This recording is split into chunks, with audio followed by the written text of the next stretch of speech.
All right.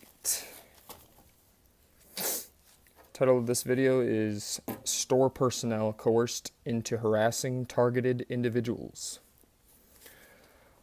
Let me start out by asking a question. How can perps or perpetrators gain the obedience and submit to store personnel to be completely rude to targeted individuals? How can that be? Now, perps do in fact recruit store personnel to be rude to targeted individuals. This happens at lots of other places too, not just stores. A place the target works, where they live, where they work out, or on public transit. But in this monologue, we're going to highlight stores, retail establishments in particular, where the perping of targeted individuals takes place. I'm not talking about one rude incidence of behavior at one particular store. You could chalk it up to just being a full moon, or maybe it was rainy, or a Monday. What I'm talking about is rude behavior thrown towards targeted individuals day in and day out. Now, how can that be? It ranges from small boutiques to convenience stores, gas stations, large corporations, and supermarkets. It happens on a constant and consistent basis.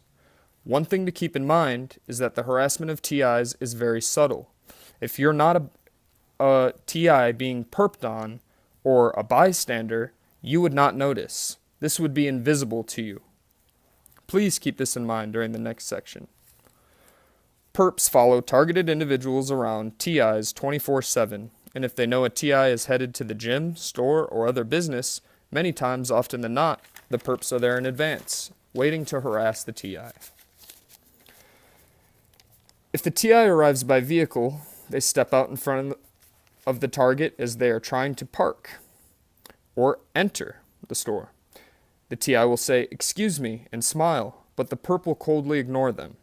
And if the TI reaches or grabs for an item, somebody moves their shopping cart to intentionally cut them off. Once again, when the target says, "Excuse me," and smiles, the perp ignores them. Perps usually do not want to make eye contact. They keep a poker face because they are on a mission. Perps don't want to be invited into conversations. That's why they ignore them. It's a complete mind game to keep the target in a constant negative environment. Just as a TI arrives at the end of the aisle, boom, someone is there to block their way. Once again, the TI says, "Excuse me," and the perp ignores them every single time. Now, once again, these things do occasionally happen in real life, but they happen to targeted individuals every time they go out to the store. The target heads down for a case of soda pop, which they purchase every time at the same establishment. But bam! Somebody blocks their path just as they reach for the soda. It happens every time the person goes to the store. It doesn't only happen once. The target is being sensitized. This is a complete PSYOP, spelled PSYOP, or short for psychological operation, psychiatric operation. How can this be? Who is doing this? Where are all these people coming from? Not everybody in congregation would be doing it, but largely, I suspect it's Infraguard, the FBI's large network of civilian spies. This type of tactic is very subtle. It happens in churches, gyms, grocery stores, and music festivals alike. However, that being said, you wouldn't notice, because you are not the target being harassed. Say it isn't so, but it is so. As a side note, I don't think this is all new either. I think it started decades before the internet. Remember, you would not notice this behavior unless you were the target being sensitized. This is intentionally very subtle. It is a PSYOP, and no one should expect any amount of fuckery and rudeness every time they go out of their house to the store. But not every day, in every state, in every country. Sometimes a mob of people come into a store all at once and get in front of the TI. They take all day paying or lollygagging with the cashier, or slowly choosing lotto tickets. This isn't far-fetched. It happens every single time I go to the store. I can attest to this. If a TI darts unexpectedly in front of the perps who mob and try to stall him, he will get good service, which is to be expected. It may take 2 or 3 times to visit a new store before the TI expects harassment. This is an important topic because harassment at stores is often the most commonly reported harassment tactic used against TIs besides car mobbing.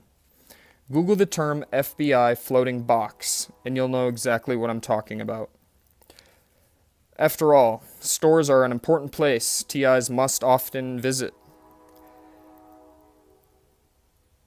And in one place TIs go to receive subtle doses of harassment. Not all TIs, though, because the harassment protocol is different for everybody.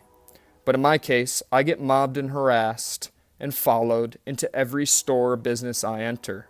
As a targeted individual after being in such a negative environment, a TI can read the contempt on the store clerks' faces. Now how can the perps initiate that kind of hatred? To begin with, the perp received a type of manipulative training to hypnotize or slander the target, getting them to go along with it. Do they drug them? Do they use keywords? I don't know, but I want to know. Maybe perps approach and threaten the store personnel, usually when navigating and attempting to speak to other patrons or store personnel. It seems as if they have been scripted or coached. Google or YouTube the term, quote-unquote, listen to a stranger. It's a TV segment about a private investigator or a guy with a badge coercing normal people in public to do outlandish things. So it may be that, to these weak, easily influenced people, that the badge is used as a hypnotic tool. One could only speculate. Google those terms to see a woman who stole a baby, all because she thought she was doing the right thing. I think it's agents.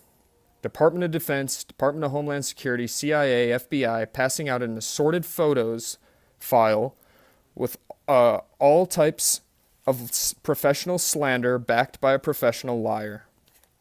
God only knows. Whatever slander that is spread, it's tailor-made to each individual being coerced into the harassment. I've talked about this before. Maybe they subtly threaten the job of the merchant. Maybe blackmail? Who knows? It still baffles me how perps can know so much about anyone they approach. And the answer is yes. They know it all. The DHS and the NSA databases, or supercomputers in Utah, have stored every text, every call, every nude photo of you. They got it all. This thing is really big, and it's backed by a huge army and network of liars. However, there are three kinds of people involved. Number one, the targeted individual. Number two, the person telling lies, the perp. And number three, the merchant. I'm going to go over that again. There are three types of people in this scenario. Number one, the targeted individual. Number two, the perp telling lies about the target. And number three, the merchant. Something to remember, that targeted individuals are on a 24-hour, 7-day-a-week surveillance campaign and are being watched and harassed constantly. So it would be extremely difficult to get said merchants and store personnel to wise up to them. But once again, if the perps know you're on to them, they will change their approach with you. You can count on that. The perps are immoral and deceptive and illicit, but they are not stupid. But also, remember, if you spill the beans, you could also be put on a watch list and stalked yourself. Thank you for your time.